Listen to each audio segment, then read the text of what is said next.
A courtyard house in India is a unique architectural design that has been prevalent in the country for centuries. These houses are characterized by a central open space, known as the courtyard, surrounded by rooms on all sides. The courtyard acts as the hub of the house, providing natural light and ventilation to the rooms and creating a sense of community among the residents.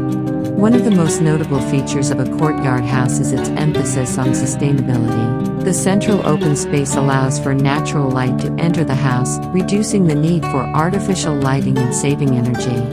The courtyard also serves as a natural air conditioning system, as the rooms surrounding it are cooled by the breeze that passes through.